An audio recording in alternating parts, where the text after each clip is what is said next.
Buenas tardes, jóvenes. Espero que se encuentren muy bien. El día de hoy vamos a continuar con nuestras clases de cálculo 1. Hemos estado trabajando toda la parte en toda esta parte introductoria, conceptos de lógica, y hoy vamos a aglomerar todo esto en lo que se conoce como métodos o estrategias para hacer demostraciones. Pero, pues en esencia no son tanto métodos o estrategias, son consecuencia lógica de eh, la lógica misma, valga la expresión. Es importante que nos demos cuenta que estamos trabajando directamente con un enfoque en el cual ya sabemos el sentido de la lógica, ¿sí? Ya vimos la parte operativa, por decirlo así, de una manera muy, muy general. No nos hemos adentrado. Todo esto tiene muchas consecuencias dentro de la lógica y dentro del lenguaje natural y dentro del lenguaje formal. Pero vimos muy por encimita la lógica. Ustedes tal vez pensarán que vimos grandes cosas. La verdad es que no, vimos solamente un repaso de lo que regularmente se puede ver en un curso inicial de lógica, ¿no? En un curso de lógica 1. Pero bueno, eso ya quedó atrás, pero el conocimiento está ahí. ¿Cómo vamos a usar este conocimiento? Este conocimiento lo tenemos que, le tenemos que sacar provecho, lógicamente. ¿Para qué? Pues para hacer una demostración, ¿sí? Que va a ser el pan nuestro de cada día durante el resto del tiempo que pasemos en ciencias, terminemos o no la carrera, ¿sí? Y si terminamos la carrera y decidimos hacer un posgrado o adentrarnos en la investigación, pues con mayor razón. Entonces es importante aprender cómo desarrollar el contexto de una demostración. No es simple, no es sencillo, yo lo sé. Yo pasé por lo mismo que están pasando ustedes o lo que pasaron tal vez algunos compañeros que ya tengan la noción de lo que es una demostración, pero que en general no se comprende hasta que no madura uno las ideas que va uno adquiriendo conforme va uno avanzando en la carrera. Esto es cuestión de práctica, ¿sí? Y cuestión de irse dando a la tarea de ir madurando las ideas, por supuesto, porque em, es un proceso, ¿cómo les puedo decir? Un proceso en el que el conocimiento se va consolidando poco a poco. Y esto es para que no se desesperen y tengan paciencia, más que nada paciencia con ustedes mismos. Uno se desespera porque no le sale bien la demostración, porque se equivocó uno, porque uno cree que la demostración es correcta. Y el talón de Aquiles de todos, absolutamente todos los que entramos a ciencias y de alguna manera no comprendemos lo que es una demostración, es precisamente eso, no saber qué es una demostración. Es ahí donde toma gran fuerza la esencia de entender los conceptos que hay detrás de la teoría, ¿sí? Y por eso es importante, y para mí es de vital importancia que ustedes, una vez que vieron la clase, pues no se queden con eso, sino que de alguna manera por ustedes mismos tomen la iniciativa y profundicen en los temas, ¿sí? Porque si se quedan con lo que ven en clase de cada una de sus clases, pues se quedan cortos, la verdad. Eso se los tengo que decir. Es responsabilidad de cada uno de ustedes, y ya sea que trabajen en equipo o en solitario, que de alguna manera ustedes trabajen y pues maduren ese conocimiento que están adquiriendo.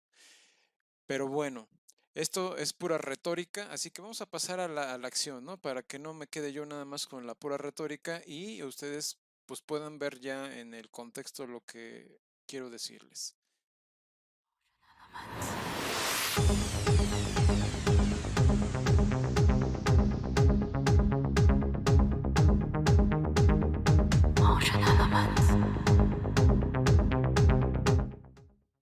Lo primero que tenemos que tener presente es que ¿qué forma tiene una demostración? ¿Alguno de ustedes me podría decir cuál es la forma en términos lógicos que le corresponde a una demostración? ¿Alguna idea al respecto, jóvenes? ¿Podría repetir la pregunta, perdón? ¿Cuál es, en esencia, en términos lógicos, la forma que tiene una demostración? O sea, lo digo así porque lo puedo decir de forma más técnica, pero no se entendería para algunos compañeros. Entonces, ¿cuál es la forma de una demostración en términos lógicos? ¿Cuál es su estructura, pues? La forma de una demostración lógica es tan sencillo como esto. P entonces Q, ¿sí? Ya no me voy a meter en asuntos de verdades lógicas o etcétera, ¿no? De pronunciados en términos del predicado o de la proposición, etcétera. No. Vámonos directo al grano. Tenemos aquí la forma de una demostración. P implica Q. Y lo que conlleva en este sentido, pues es los valores de verdad que toma la propia implicación lógica aquí, ¿sí? O la implicación material. ¿Esto qué quiere decir?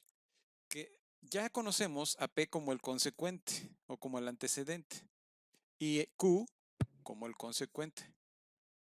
Antecedente, ¿a qué me remite? Hipótesis. Todas las hipótesis. Y el consecuente, pues, la conclusión. La conclusión del desarrollo que va aquí en el medio, ¿no? Del P implica Q. Entonces, a partir de las hipótesis, nosotros podemos llegar a la conclusión, como lo vimos en las clases anteriores, donde desarrollamos el algoritmo o los algoritmos con respecto a lo que son las reglas de inferencia y luego posteriormente cuando vimos la especificación universal y la generalización universal para los cuantificadores, ¿sí? Entonces, en ese contexto, ya más o menos nos podemos dar una idea de qué es lo que estamos haciendo, ¿sí? Entonces, las hipótesis serían las premisas, ¿sí? Que damos por verdaderas. Entonces, esas hipótesis me permiten a mí establecer una base sobre la cual yo voy a hacer una demostración, ¿sí? Y bueno, vamos a entrar un poquito más a ello. Aquí tenemos un ejemplo, el primer ejemplo que vamos a trabajar. Entonces, aquí tenemos esto, ¿sí? Ese es el primer ejemplo que viene en el libro. Ahí pueden encontrar todo el desarrollo, lo pueden estudiar con mayor detalle, ¿sí? Y pueden agregarle lo que veamos aquí en la clase. ¿Alguien tiene alguna duda con lo que implica una hipótesis o una conclusión? Sin miedo a nada, jóvenes. Aquí está de por medio su conocimiento. No les debe de interesar si los demás se ríen porque no saben algo. ¿No? ¿Todo bien? Bueno, espero que así sea. Lo primero que tenemos que observar es la forma que tiene nuestro enunciado, ¿sí? Aquí, como podremos observar, tenemos si el triángulo rectángulo X, Y, Z con lados X y Y e hipotenusa Z tienen un área de Z cuadrada entre 4, entonces el triángulo isósceles, ¿sí? Entonces es triángulo isósceles. En este marco se podrán dar cuenta que tiene esta forma, ¿sí? Donde P, ¿quién es? P sería toda esta parte, hasta aquí, ¿sí?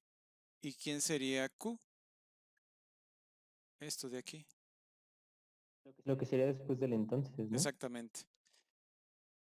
Ahora, deben de tener en mente que em, todo lo que se presente como un teorema o como algo a demostrar, no necesariamente se va a escribir en lenguaje natural de esta forma. No ocurre en muchos casos, ¿sí? No quiero decir que la mayoría de las veces, pero en muchos casos no se presenta así. Y podría darse el caso que lleven otras formas y que algunas hipótesis parezcan estar en la conclusión, ¿sí? Pero es la forma en la cual se escribe una oración, ¿sí? Y esa oración, pues, la tenemos que traducir a un P implica Q. Y eso lo veremos a lo largo del curso, ¿sí? Porque vamos a ver muchos ejemplos de demostraciones, de enunciados, en donde no se, no se puede ver a primera vista que eso sea un P entonces Q. ¿Sí? Entonces vamos a aprender a partir del mismo curso a desvestir precisamente los enunciados. Bien, vamos a un poquito, déjenme ir un poco más hacia arriba para que quede nada más esto aquí a la vista. Teniendo esto ya en mente, aquí lo que podemos observar son las hipótesis, ¿no? ¿Cuáles serían mis hipótesis aquí? La hipótesis sería ah, que el triángulo, no, espere, que es un triángulo rectángulo con los lados XY, ¿no? Eso puede ser una, y uno no estoy seguro. No te preocupes, está bien. Bueno, perdón, creo que una de las hipótesis podría ser que el área es 2 z al cuadrado entre 4. Podría ser una hipótesis. Bien, eso para empezar está muy, muy bien, ¿sí? Entonces, en primer lugar, tenemos que ver que tenemos un triángulo rectángulo, ¿sí? Ya sabemos cuáles son las características de un triángulo rectángulo. Y es aquí donde podemos desnudar un poco más el asunto, porque pues ustedes dirán, bueno, sí, es una hipótesis, tener un triángulo rectángulo, ¿sí? Pues ¿qué implica? Pues tener algo así, ¿no? Ahora, lógicamente esto dista mucho de ser un triángulo isósceles, pero de entrada, ese sería un triángulo rectángulo, donde sabemos que el ángulo, este ángulo, ¿sí? Lo marco así, pero es de 90 grados, ¿sí? Entonces, dentro de nuestras hipótesis hay definiciones atrás también, como en la demostración en la primera demostración que hicimos la clase pasada, donde vimos una serie de axiomas, ¿sí? Y que ya se daban por vistos. En este caso, tendríamos definiciones, teoremas, por ejemplo, los 5 postulados de Euclides ya están ahí inmersos. Todo lo que corresponde a triángulos, ¿sí? A triángulos rectángulos, ¿sí? Todas las hipótesis, definiciones atrás de los ángulos, de lo que son los segmentos y líneas que formen alguna figura geométrica. Entonces ya hay mucha literatura atrás de esto, que parece bobo, pero está ahí. Y si no la sabemos usar es porque de alguna manera no tenemos claros los conceptos, ¿sí? Entonces es importantísimo que se adentren en cada una de sus materias, jóvenes, en cada una, no nada más en esta, ni que le den prioridad a esta, denle prioridad a todas. Y es por eso también que les recomiendo que no se saturen de materias, ¿sí? Y que formen equipos y trabajen en equipo, pero realmente trabajen en equipo, no se dividan la tarea nada más, trabajen en equipo, de alguna manera también discutan los puntos, deliberen, confronten ideas entre sí y lógicamente no se peleen. Pero aquí lo importante es darse cuenta que tenemos un triángulo rectángulo, todo lo que implica atrás del triángulo rectángulo está ahí, ¿sí? Eso por un lado. El teorema de Pitágoras, etcétera, ¿sí? Ahí está, ahí está. Entonces, por otro lado, tenemos también el área, ¿sí? El área del triángulo, donde me dicen que el área del triángulo es igual a z cuadrada entre 4. Entonces ya tengo dos cosas, ¿sí? Lo que es un triángulo rectángulo y el concepto de área. Estamos trabajando con dos conceptos, ¿sí? Dos conceptos que van a jugar las veces de hipótesis, área y triángulo. Y lógicamente van integradas estas dos. El área va integrada al triángulo y el triángulo va integrado al área. O sea, no va una separada de la otra o una es más importante que la otra. Ambas hipótesis son de suma importancia. Por sí solas no me dicen nada, pero ya en conjunto me dan mucho. ¿Por qué? Porque el concepto de área implica valores de medida, por ejemplo, ¿sí? De una figura geométrica. Lo que vendría atrás de ello también sería la fórmula, ¿sí? Del área de un triángulo. ¿Y cómo se obtiene la fórmula del área de un triángulo? A través del área de un cuadrángulo, ¿sí? Y así me puedo seguir. ¿Cómo se obtiene el concepto de área también? ¿Sí? ¿A partir de qué? Esto lo defino yo en cálculo 4 y lo vemos de una manera muy interesante a través de lo que se llama la medida de Jordan. Y ahí se entiende muy bien el concepto de área, pero bueno, eso ya es un comercial aparte, ¿no? Entonces aquí además tenemos otro concepto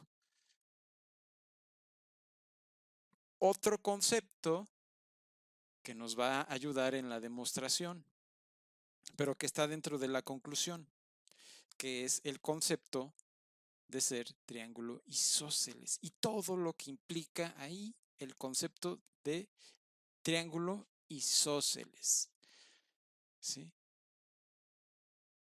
Y en pocas palabras, lo que se esgrime aquí es un modelo que está resumido como progresivo, regresivo, ¿sí? En donde la conclusión se puede usar para apoyar la demostración.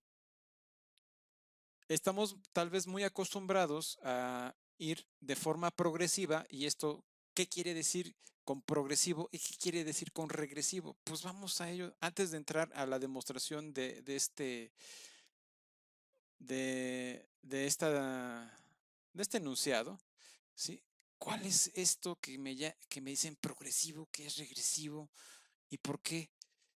Dentro de la idea que manejamos en un principio para hacer una demostración, pues nos daban una premisa 1, premisa 2, etcétera, ¿sí? Y luego empezábamos con los valores definidos por las premisas, ¿sí? O que se concluyen a partir de las premisas, que podemos llamar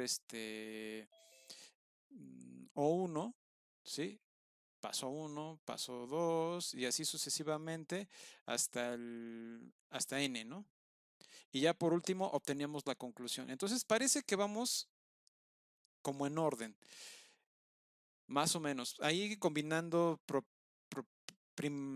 ahí combinando la premisa 1 con la 5 y luego la 5 con la 3, etcétera, ¿no? Y luego vamos tomando también O2 y se combina con la 1 y ta, pero vamos en sentido progresivo. Esto es progresivo,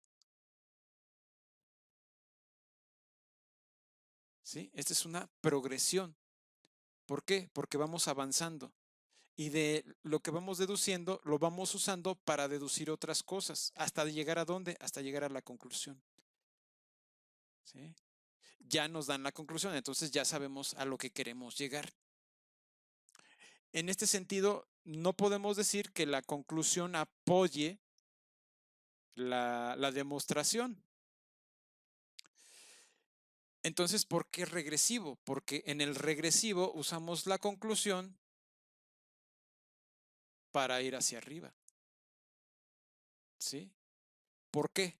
Vamos otra vez al enunciado. Teniendo esto, lo que podemos observar es que, bueno, tengo lo que es un triángulo rectángulo, tengo lo que es un área tengo el área del triángulo que me la dan también y me dicen que tiene que ser triángulo isósceles. ¿Qué se les ocurriría aquí hacer? Esta pregunta es para todos. ¿Qué, qué les vendría a la mente aquí? Supónganse que somos un equipo de 22 personas y queremos demostrar esto juntos. ¿Qué harían? ¿Cómo puedo llegar a la conclusión de que el triángulo es isósceles? Sabiendo que tengo lo de que es el triángulo rectángulo y que tengo un área que tengo que construir, o sea, aquí tengo que entrarle a la geometría o qué, o tengo que hacer malabares o qué, o me rasco la cabeza hasta que se me ocurra algo.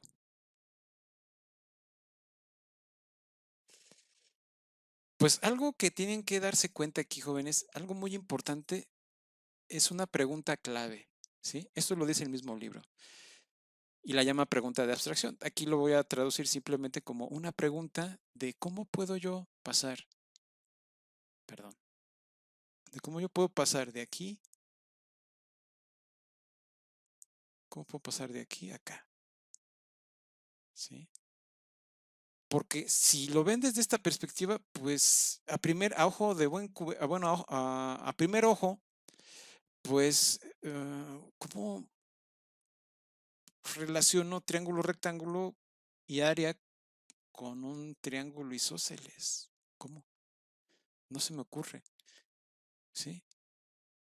Entonces lo que podría yo hacer, bueno, pues lo que se me ocurre así a primera es que es un triángulo isósceles.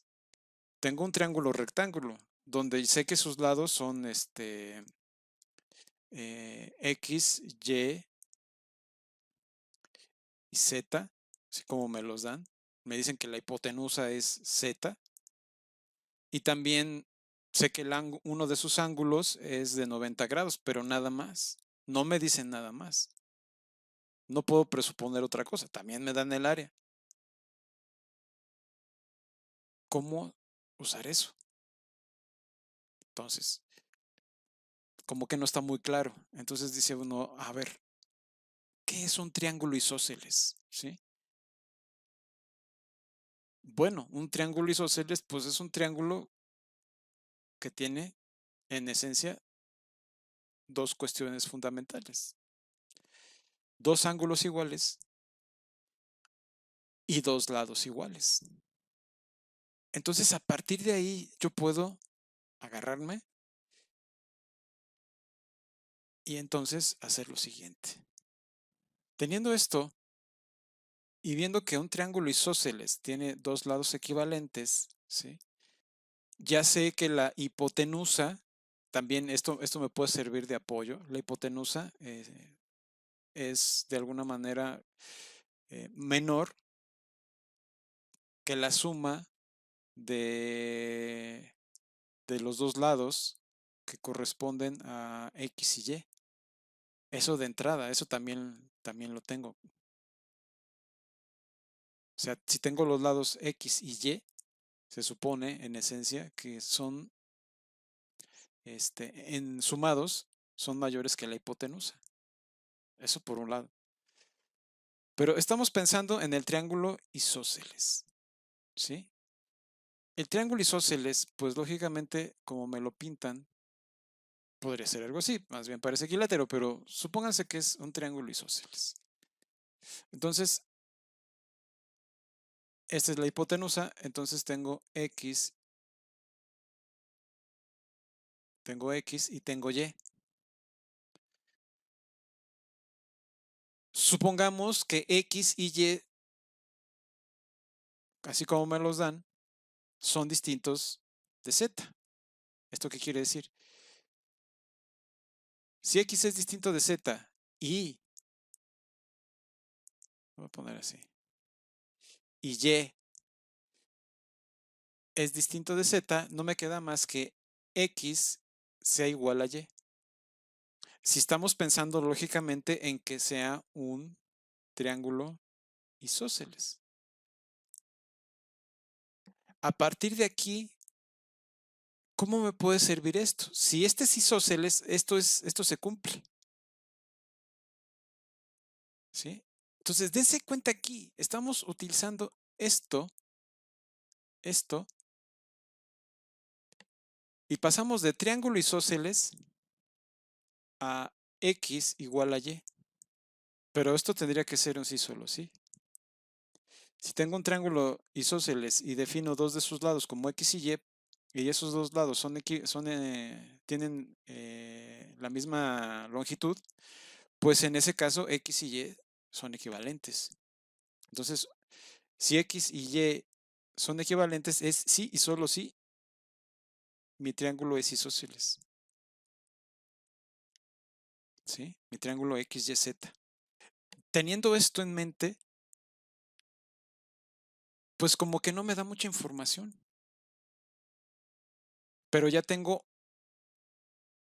algo que si yo llego a demostrar esto,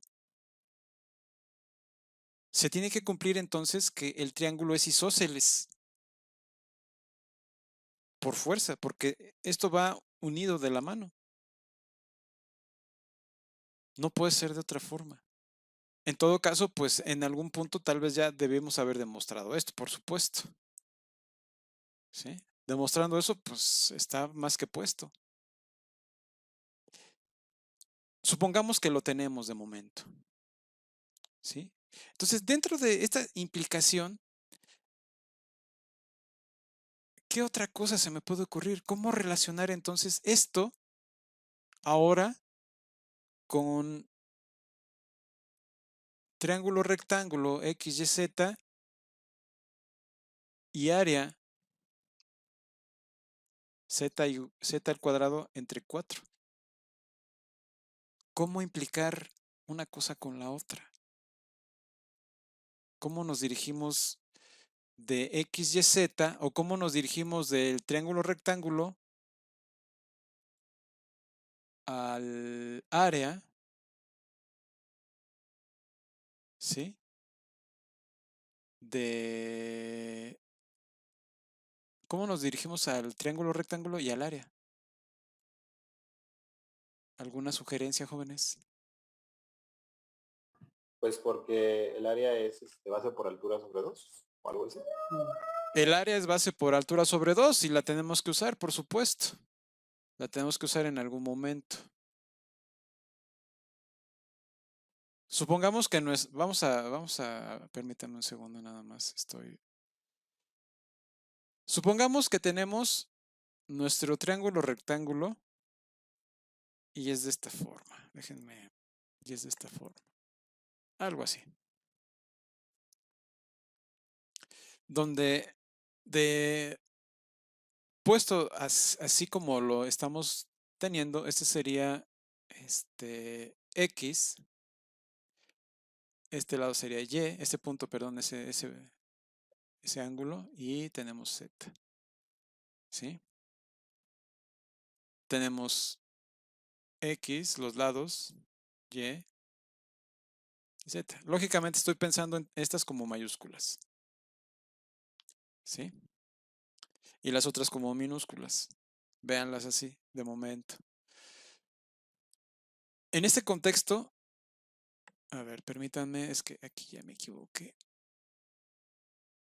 Este sería X, este sería Y este sería Z, porque me están diciendo que Z es la hipotenusa. ¿Sí? Entonces tengo que respetar eso. Estos dos lados, XY y la hipotenusa. Como lo estamos viendo, pues lógicamente este sería el ángulo de 90 grados. Visto desde esta perspectiva, y como ya dijeron, bueno, sabemos que base por altura es igual a base por altura sobre 2 es igual al área de un triángulo, ¿sí? Ahí ya estamos haciendo uso de la hipótesis del área. Y eso está bien. Pero ¿cómo asociar base por altura sobre 2? Sabiendo que z cuadrada entre 4 es igual a precisamente al área de triángulo X, Y, Z. Lógicamente, viéndolo así. Ahora, si se dan cuenta, esto lo puedo tomar como la base y este como la altura. ¿Sí? Y puedo sustituir B por X y H por Y. Entonces esto lo podría yo ver como X por Y. Haciendo este análisis, ustedes dicen, bueno, aquí ya como que empieza a verse algo, ¿no? Aquí como que ya empieza a vislumbrarse algo.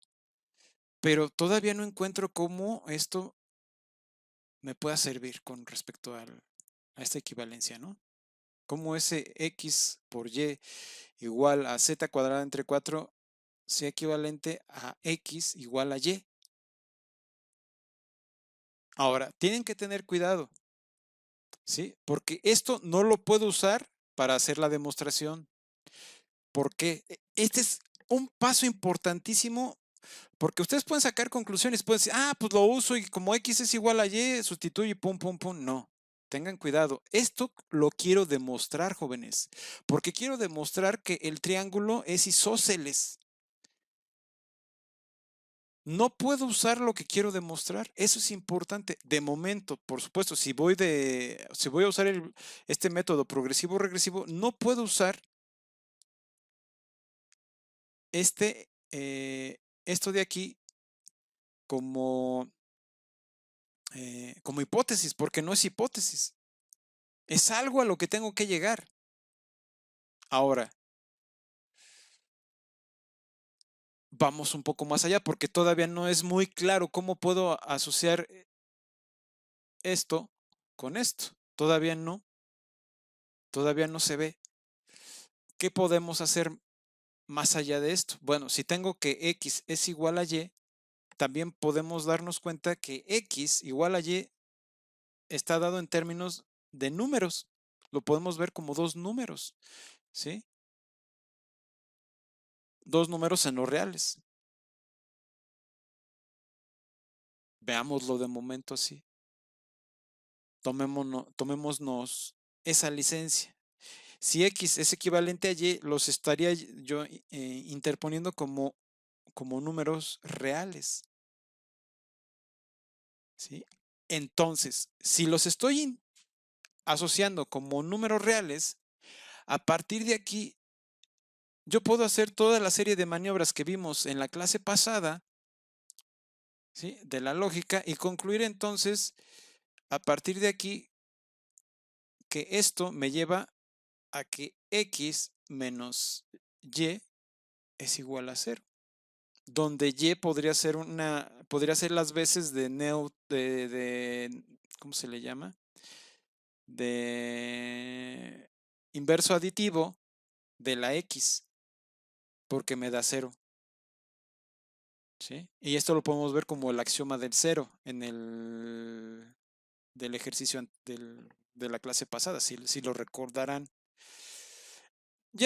No yéndonos más hacia atrás, sino concentrándonos en esta parte, lo que nos queda aquí es que esto me muestra mucho. ¿Sí?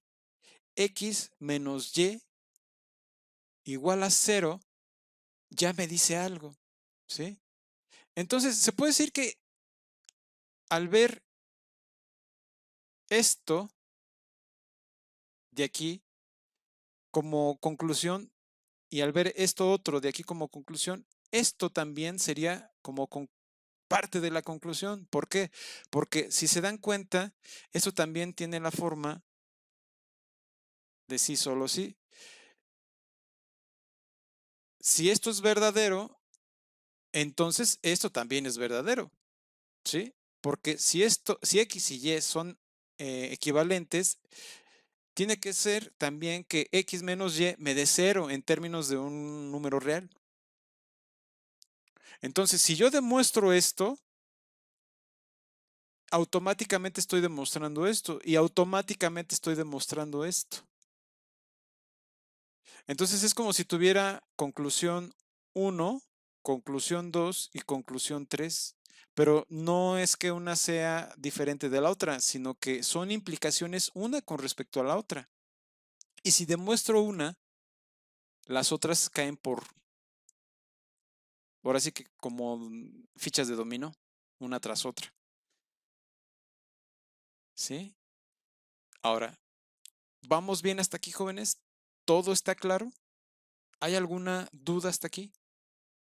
Teniendo esto y viendo que podemos decir que tenemos una, ¿cómo se le puede llamar?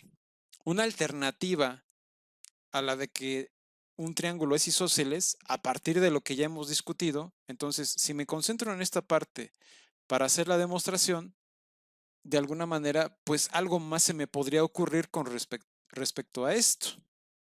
¿A alguien se le ocurre algo más? ¿Algo más que se pueda explotar? Pues podría ser el teorema de Pitágoras, ¿no? Porque es un triángulo rectángulo. Exactamente. Entonces aquí ya pasamos al... Si se dan cuenta, todo este proceso, antes de tomar tu intervención, este proceso que hemos estado viendo, que va en este sentido, así, hacia acá, es el proceso regresivo. ¿Sí? ¿Por qué? Porque vamos de P a Q, ¿sí? Pero como que de alguna manera todas las hipótesis me tienen que llevar acá. Claro, ¿sí?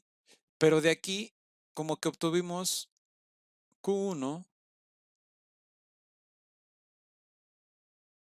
y Q2, ¿sí? Y entonces, pues puede ser que en algún punto me detenga, como aquí. Entonces, este proceso es el proceso regresivo. Esto es si no está claro, ¿sí?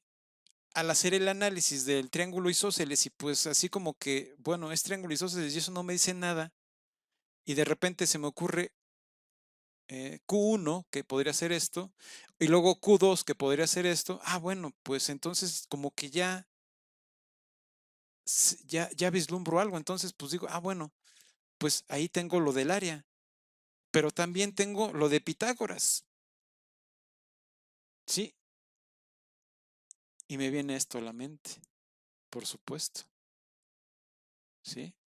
Entonces ya aquí nos detenemos en el, perdón, aquí nos detenemos en el proceso regresivo, hasta aquí llegamos, y entonces damos paso al proceso progresivo, ¿sí? Porque ya jugamos con ya jugamos con la conclusión, ahora vamos a darle paso eh, a las hipótesis, ¿sí? Dentro de las hipótesis estaba el hecho de que tenemos un triángulo rectángulo, por supuesto tenemos el teorema de Pitágoras ahí metido.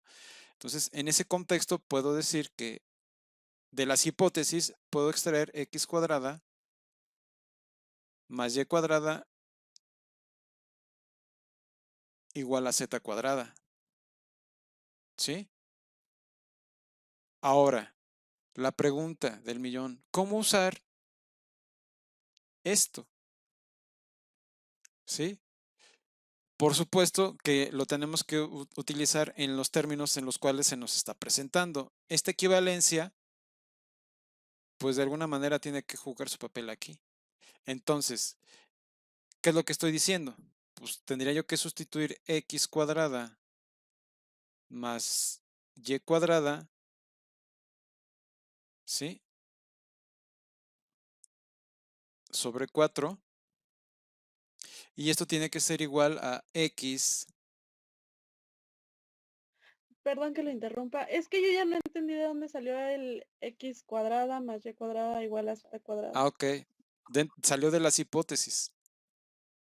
Ok, pero ¿de dónde? O sea, sí entiendo más o menos, pero no entendí bien como que de dónde. Ah, ¿Puedes repetirlo, por sí, favor? claro. Bueno, mira, lo más fácil es que me lo saqué de la manga y ya. No es cierto. Es una, Ah, bueno. fue un truco de magia. No, por supuesto que tenemos que tener, es aquí donde les digo, lógicamente, pues estoy haciendo uso de ideas que ya en una demostración, no en caliente como esta, sino como en una demostración ya en forma dentro del curso, pues lógicamente tiene un contexto, ¿sí? Y en este caso el contexto es geometría. Y dentro de la geometría, pues estamos en el contexto de los triángulos rectángulos, ¿sí? Como se muestra aquí. Entonces, dentro de este contexto del triángulo rectángulo está el teorema de Pitágoras. Si yo tengo un triángulo rectángulo, por el teorema de Pitágoras, yo sé que x, o más bien que el a cuadrada más b cuadrada es igual a c cuadrada, donde c cuadrada es la hipotenusa, ¿sí? En este caso me están diciendo que z es la hipotenusa, ¿sí? Además de que me están implicando al área con z. Entonces de ahí es donde sale, ¿sí? Ya el hecho de que me digan es un triángulo rectángulo, pues es parte de las definiciones, teoremas y lemas, proposiciones que ya se demostraron y se vieron anteriormente al contexto de un triángulo rectángulo. Y todo eso lo tomo como premisa, ¿sí? Que ya en este punto pues tenemos n premisas, ¿no? O sea, ya no puedo, de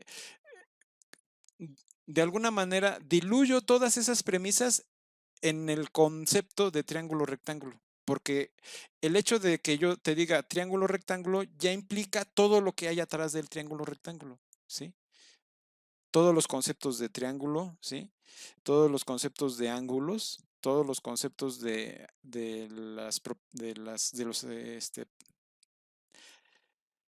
los postulados de Euclides, etcétera, etcétera, etcétera. Todo lo que hay atrás del triángulo rectángulo son premisas, ¿sí? Entonces es aquí donde juega una verdadera importancia todo lo que se vio antes. Lógicamente aquí yo estoy como que se puede decir abusando un poquito de todo eso, porque a lo mejor ustedes pues no han llevado un curso de geometría y bla, bla, bla, así en forma, pero de alguna manera todos tenemos esa noción de que ahí está, ¿sí? Además de que pues ya vimos algo en geometría analítica y no nada más geometría analítica de la facultad, sino del bachillerato, ¿sí? Y bueno, si no pasamos por la geometría analítica en el bachillerato, pues entonces algo pasó, ¿sí? Pero bueno, regresando a esto, la hipótesis de ser, si el triángulo, o más bien de tener un triángulo rectángulo, ya implica otras cosas que yo doy por sentadas como hipótesis, como dentro de la hipótesis. Dentro de esto, el teorema de Pitágoras, ¿sí? Bien, ¿alguna otra duda, jóvenes, antes de continuar? Estamos suponiendo que el teorema es de Pitágoras. No estamos suponiendo que el teorema de Pitágoras es correcto. Estamos tomando al teorema de Pitágoras como correcto y se puede usar. No es una suposición, es un hecho. Si nos definen dentro de las hipótesis que damos por verdaderas y válidas, ¿sí? Damos por hecho que son verdaderas y que las podemos usar. Lo que no podemos usar es, por ejemplo, la idea de que es isósceles, porque pues todavía no puedo asociar eso como isósceles. Por ejemplo, si me llegaran a decir, bueno, tienes un triángulo rectángulo que es isósceles, entonces el área es igual a z cuadrada sobre 4, bueno, ahí ya estaríamos hablando de otra cosa. Y pues ahí lo que habría que demostrar es la equivalencia con el área, pero en este caso es que es un triángulo isósceles. Y entonces aquí, ya regresando a la demostración, esto ya tiene más sentido, ¿sí? Porque ya como que de alguna manera ya se ve la manipulación ahí de los números, y esto ya me da más, ¿sí? Entonces, si observan, ¿qué podemos hacer a partir de aquí? Por ejemplo, podemos despejar el 4 con el 2, ¿sí? ¿Y esto qué me llevaría? Esto me llevaría a x cuadrada más y cuadrada igual a 2x por y. Si despejamos, ¿sí?, 2xy al lado izquierdo, ¿qué se implica?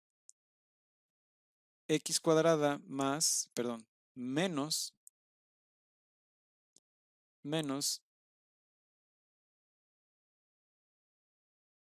2 veces x por y más y cuadrada igual a 0. ¿Qué se implica de esto, jóvenes? ¿Qué dirán ustedes? ¿Qué dirían, jóvenes? ¿Qué es un binomio cuadrado? Perfecto. Es un binomio cuadrado perfecto, exactamente. Entonces, si tenemos un binomio cuadrado perfecto, esto sería de la forma x menos y al cuadrado igual a 0. Voilà. Si elevamos al cuadrado por ambos lados, tendríamos entonces que x menos y es igual a 0, lo que implica que x es igual a y, lo que implica que mi triángulo x, y, z es isósceles, que era lo que estaba yo buscando. Entonces, como se dieron cuenta, solamente demostramos esto. Pero, ¿sabe? Lo concluimos a partir de aquí. Por supuesto que pudimos haber llegado a esto de forma progresiva, única y exclusivamente, y llegar a esto. Pero en ese aspecto regresivo, ¿sí?, cuando a veces no se ven tan claras las cosas, es de utilidad porque de alguna manera eso me permite sacarle jugo a la conclusión, ¿sí? Y una vez que le saco ese jugo necesario a la conclusión, pues entonces recurro al ingenio, porque hacer una demostración, jóvenes, es un arte realmente, ¿sí? Porque ya es aquí donde se les deben de empezar a ocurrir cosas que ni siquiera ustedes se imaginan, ¿sí? Por ejemplo, yo en las clases en la facultad llevo una demostración ya preparada, ¿sí? Y muchas veces ha pasado que sale una demostración no diferente, pero sí equivalente a lo que yo traía preparado, porque de alguna manera trato de que ustedes apoyen con sus comentarios y sus sugerencias una demostración. Entonces, a veces sale algo que parece completamente distinto, pero que es de alguna manera equivalente a lo que yo traía, ¿sí? En otras ocasiones me he equivocado y pues lógicamente se corrige dentro del mismo contexto. Pero el hecho aquí es que usamos, una vez que concluimos el proceso regresivo, iniciamos el proceso progresivo a partir de las hipótesis para llegar a esto. Y una vez que llegamos a esto, pues lógicamente las otras dos piezas cayeron solitas. y con eso pues se puede decir que queda demostrado el enunciado. ¿Alguna duda con todo esto, jóvenes? En el libro vienen otros 3 ejemplos, y se los recomiendo muchísimo para que ustedes por su cuenta lo estudien. Es un libro como de 150 páginas, pero vale la pena realmente que lo estudien y que, pues, si bien no van a aprender a demostrar ya nada más con terminar el libro, les puede dar muchas pistas por dónde entrarle a las demostraciones. Tal vez alguno de ustedes, yo quisiera que la mayoría de ustedes ya en algún punto, pues, si leyeron el libro, sepan lo que es una demostración, ¿no? Y cómo se hace. Y a partir de ahí, pues, yo les garantizo que en el momento en el que ustedes tengan ya lo que es una demostración y lo dominen, ¿sí? Y tengan claro qué es y cómo deben de proceder para hacer una demostración, entonces, por supuesto que la carrera va a ir sobre ruedas, o sea, van a estar papitas cualquier cosa que les pongan, ¿sí? Así se los garantizo, porque lógicamente no son enchiladas suizas, pero deben darse cuenta de que una vez que saben hacer una demostración y saben cómo proceder, es claro que no van a tener todas las piezas sobre la mesa, sino que hay que buscarlas. Y ese es el trabajo. Una vez que se dan a la tarea de buscar, en algún punto las encuentran las piezas y entonces le entran a la demostración o a los ejercicios, porque hay muchos ejercicios que también implican un proceso como demostrativo, ¿no? Bueno, esto de entrada, pues lógicamente es nada más un esbozo, no es ni siquiera el todo, ¿no? De los procesos demostrativos. Hay más y hay otros métodos que si bien se les pueden llamar así, de alguna manera también sirven porque hay ocasiones en donde de plano no se puede ver por dónde entrarle, ¿no? Al enunciado y hacer una demostración. Entonces, vamos a ello también. Déjenme subir esto y déjenme ponerles el enunciado por acá. Vamos a ver el ejemplo 8 del mismo libro, ¿sí? Si n es un entero, ¿sí? Y n cuadrada es par, entonces n es par.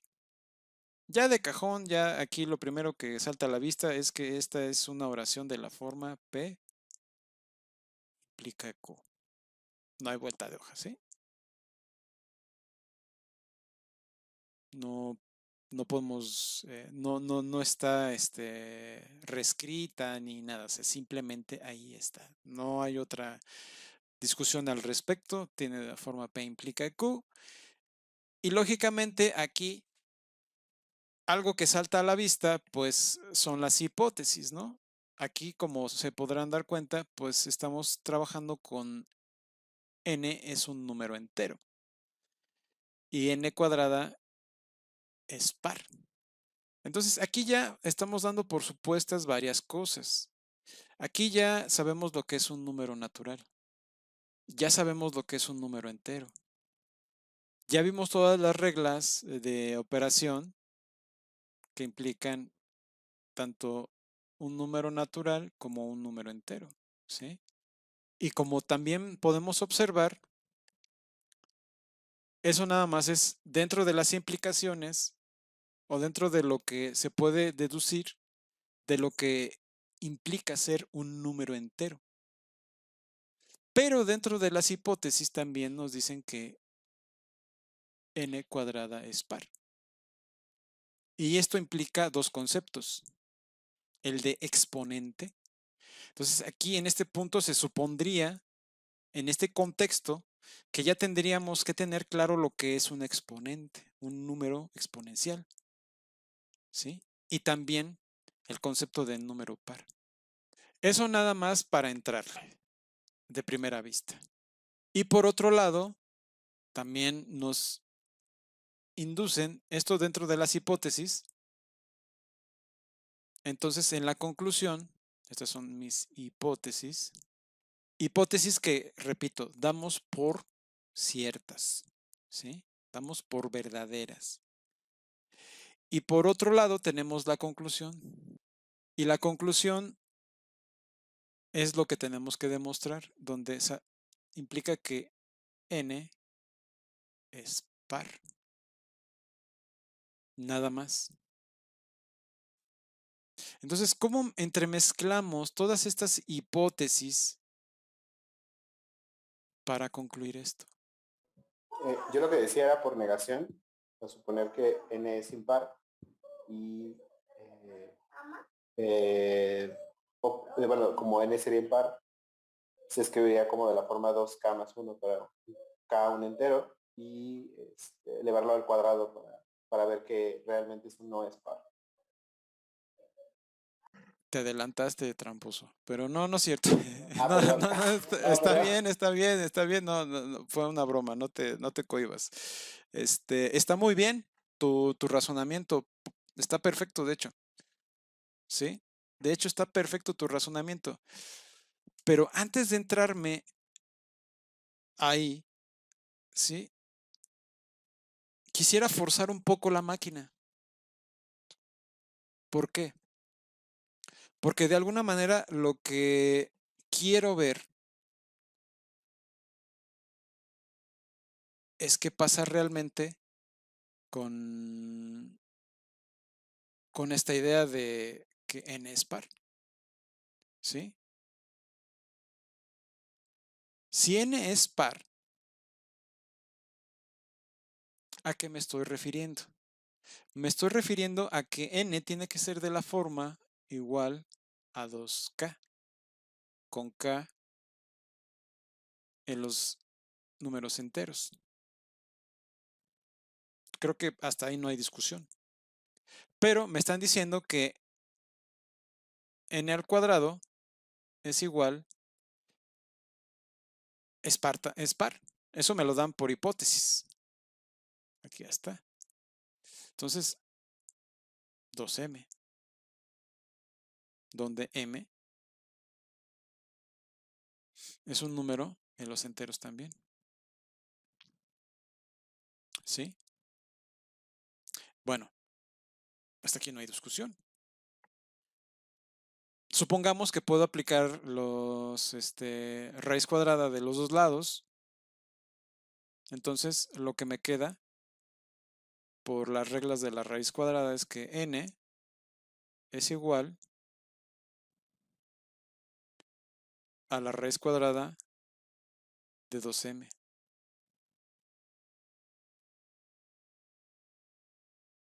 Y es aquí donde me meto en líos. ¿Por qué? Porque la raíz cuadrada de 2m, dependiendo de los valores que tome m, ¿sí? Por ejemplo, si m es igual a 1, pues entonces ya tengo raíz de 2. Y como está en los enteros, pues lógicamente, bueno, en este caso, como n está elevado al cuadrado, pues 2m no podría ser negativo, tendría que ser positivo. Entonces me concentro en los positivos nada más, en los enteros positivos. Entonces no tendría yo ningún problema ahí. Pero bueno, dejando de lado eso, pues esto parece más bien que contradice lo que se afirma, ¿no? De que n es par. Supongamos que no está equivocado, sino que es real. O sea, es verdadero, es verdadera esta hipótesis, porque esto pareciera que se contradice. Entonces, ustedes podrían suponer, bueno, entonces aquí el proceso progresivo regresivo, pues parece que ha fallado. Pues parece en apariencia, ¿sí? Pero pues a la vista no saltan otras cosas. Entonces aquí lo que se ocurre es utilizar otro método. ¿Cómo es este otro método? Usando el hecho de que P implica Q como proposición de tal manera que lo que implica esto es una estructura para hacer una demostración, esto, como ya vimos, me da las hipótesis y esto me da la conclusión. Una forma de hacer esto, o más bien otra forma de hacer una demostración, se llama por reducción al absurdo o por contradicción. ¿Sí? A veces se dice por contrapositiva, no, pero es por contradicción o por reducción al absurdo. Reducción al absurdo se usa más en la facultad y es para mí más adecuado que por contradicción, porque eso pues implicaría entenderlo de otra forma, ¿no? Pero suponiendo que también es correcto, ¿sí? Pero por reducción al absurdo, ¿esto qué quiere decir? Que de alguna manera, esto, si yo niego esto, lógicamente estaría yo suponiendo que que mis hipótesis son verdaderas y mi conclusión es falsa. Por supuesto, yo sé que esto sería falso. ¿Por qué no puede ser falso? ¿Sí? Esta es la pregunta que me tendría yo que hacer en este momento. ¿Por qué no puede ser falso Q? Si no puede ser falso Q es porque de alguna manera hay en la estructura, ¿sí?, cuestiones que me imposibilitan esa conclusión de que Q sea falso. Entonces tengo que encontrar ese factor dentro de la estructura para observar por qué no puedo concluir que Q sea falso. No sé si se entendió esto.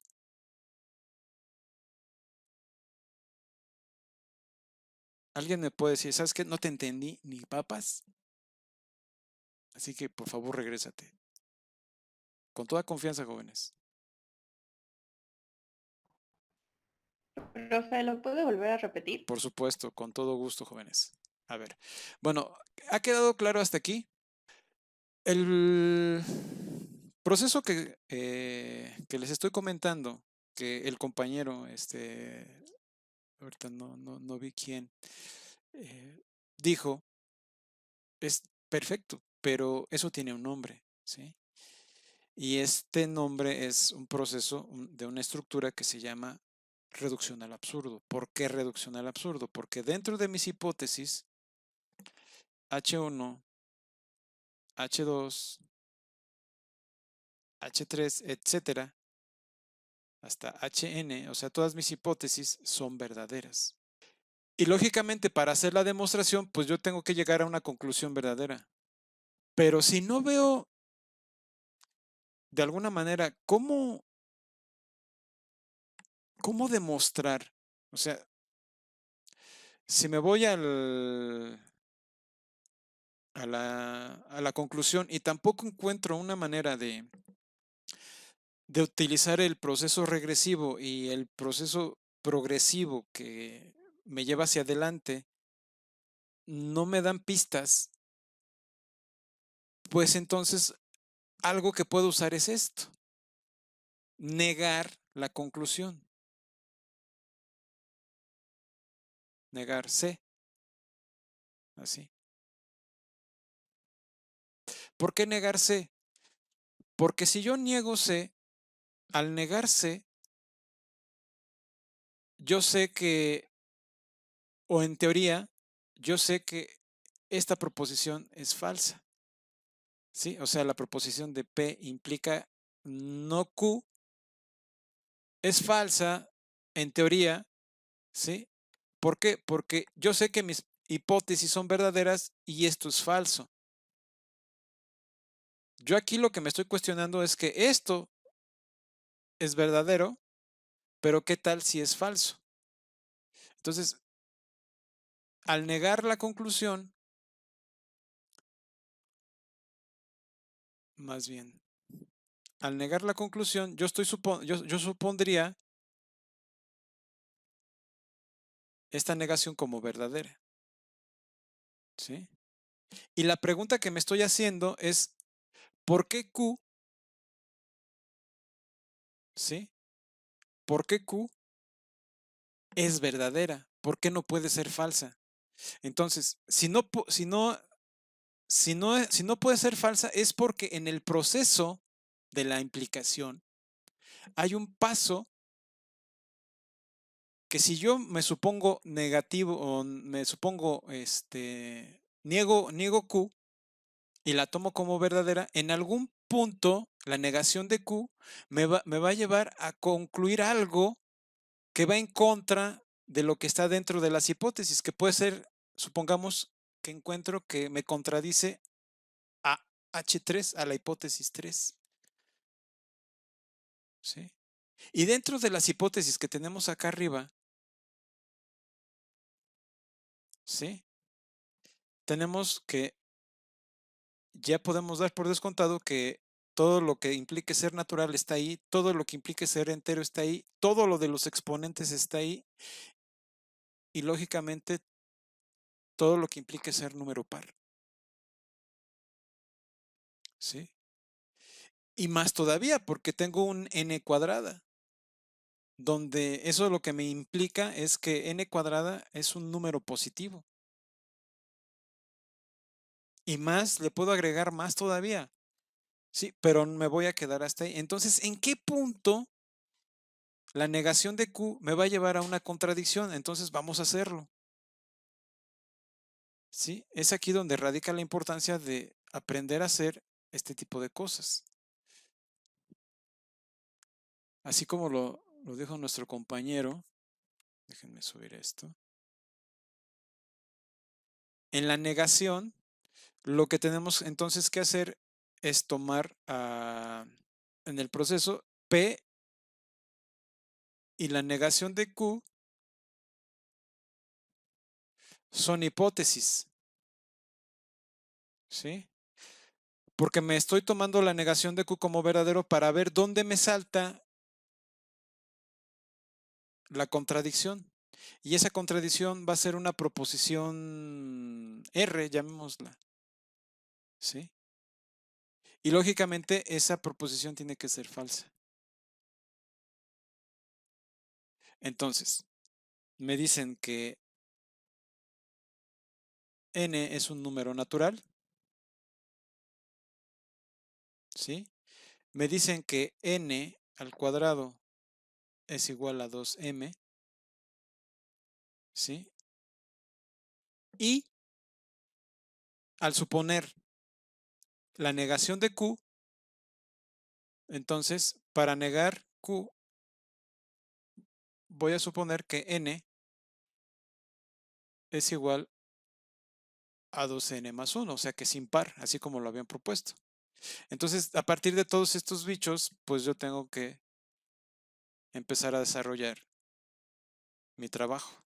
Pues lógicamente aquí voy a poner k, donde tomamos acá, dentro de los números enteros, acá y m. Entonces, el proceso que vamos a seguir ahorita es progresivo netamente. No hay proceso regresivo ni nada aquí porque no tengo de dónde agarrarme. ¿Sí? Aquí no me echa un lazo en la conclusión, sino más bien se convierte en parte del proceso progresivo. ¿Sí? Nada más hay para adelante, no hay para atrás. ¿Cómo la hacemos aquí? Si pueden observar, entonces yo veo esto, 2n cuadrada, ¿sí? Esto lo puedo sustituir por 2k más 1 al cuadrado, y esto sería lo mismo que tener 4 veces k cuadrada más 4 veces k más 1. Perdón, sería 2k más 1. ¿Sí estamos de acuerdo, jóvenes? ¿Alguna duda hasta aquí? ¿Qué podemos hacer aquí? Bueno, aquí lo que voy a hacer es tomar 2 veces k, ¿sí? Sacarlo. Y esto me quedaría, lógicamente, al hacer sacar el factor, esto me quedaría 2k más 1 más 1. Sí, porque estoy sacando el 2k de aquí. Entonces, simplemente al verlo así, este término es un número entero que podemos, déjenme recorrerme hacia la derecha, que podemos poner como L, ¿sí? Entonces tendría yo 2k por L más 1. Pero k más L, yo sé que k más L es un número entero, ¿sí? Pero, y lo puedo definir como h, ¿sí? Entonces tengo 2h más 1. Con h en los enteros. ¿Qué pasó? Esto, a todas luces, es un número impar. ¿Sí? ¿Qué me está contradiciendo? Me está contradiciendo la propia hipótesis, ¿sí? De que n cuadrada, aquí se ve más claramente, n cuadrada es un número impar, cuando ya me dijeron por hipótesis que esto es verdadero, que es un número par. Es ahí donde está el asunto. Llegar a un absurdo, o absurdo porque yo estoy suponiendo esto ya como verdadero dentro de mis hipótesis. Lógicamente ya debió haber habido una demostración, etcétera, etcétera. Yo ya demostré que eso es así. Por lo tanto, al demostrarlo o al definirlo así, porque lo hicimos de tal manera que quedamos de acuerdo que así es, entonces no hay vuelta para atrás. Si n cuadrada es un número par, no por definición, sino porque está dado así por hipótesis, pues simplemente es por eso que aquí es donde la puerca torció el rabo. ¿Sí está claro, jóvenes? El proceso regresivo no existe aquí. ¿Alguna duda hasta aquí, jóvenes? Hay un montón de ejercicios en el libro, entonces se los recomiendo también. ¿Todo bien? Por último, vamos a ver un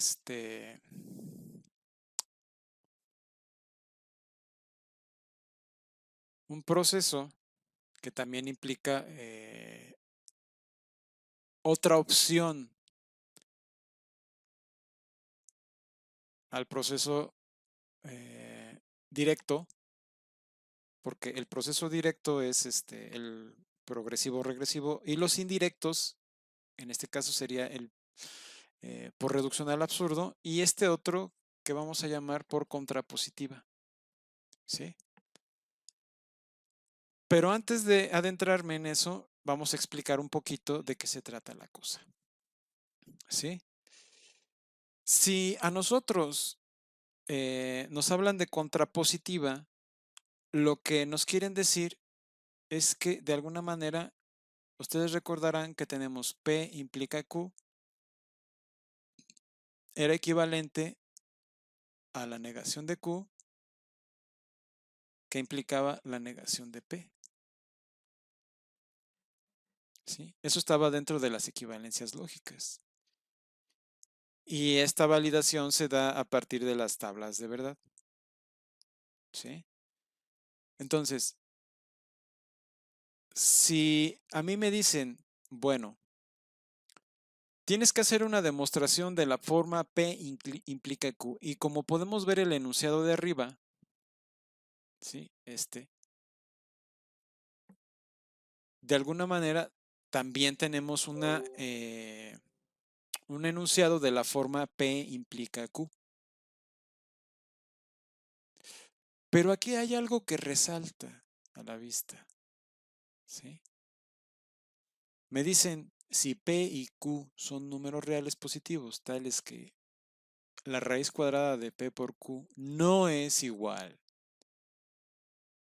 a P más Q sobre 2, entonces P no es igual a Q.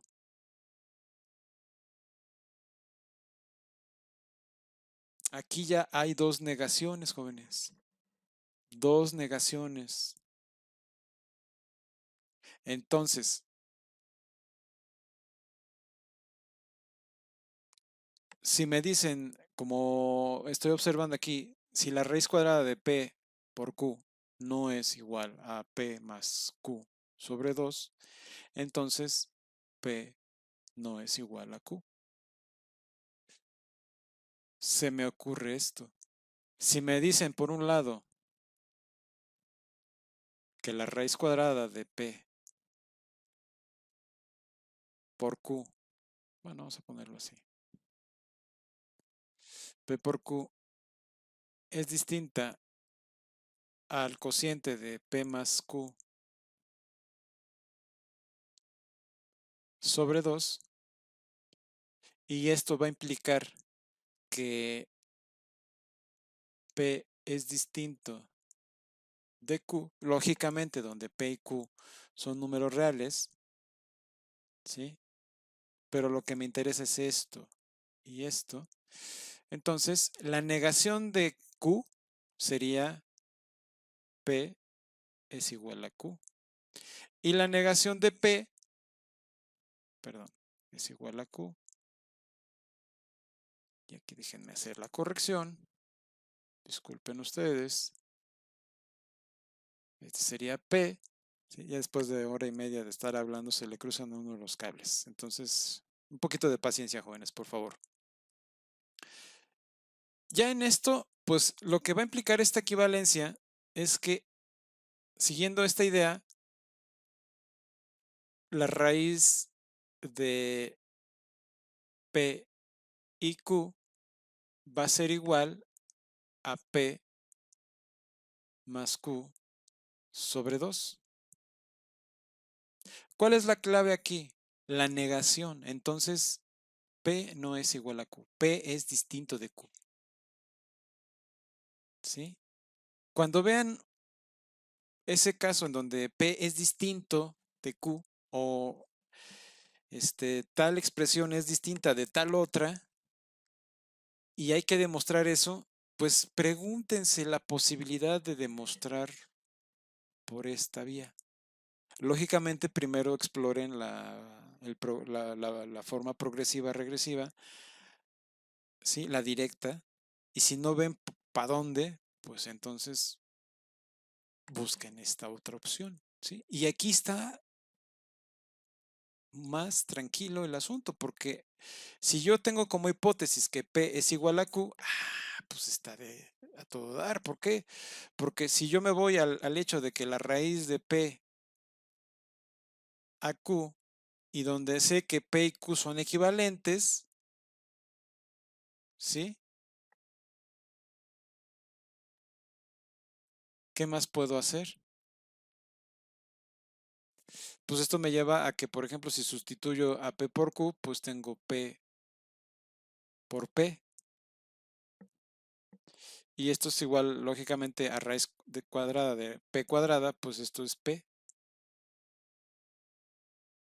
¿Sí? Bueno, y todo eso, ¿y como para qué? Pues muy sencillo. Esto lo puedo ver como 2 veces P entre 2, ¿sí? Y esto lo puedo ver como P más P sobre 2.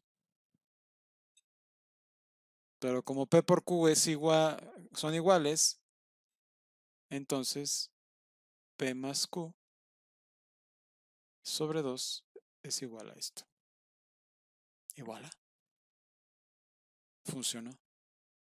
Y lógicamente aquí estamos haciendo uso del... También podemos usar el proceso progresivo-regresivo. O sea, ¿por qué? Porque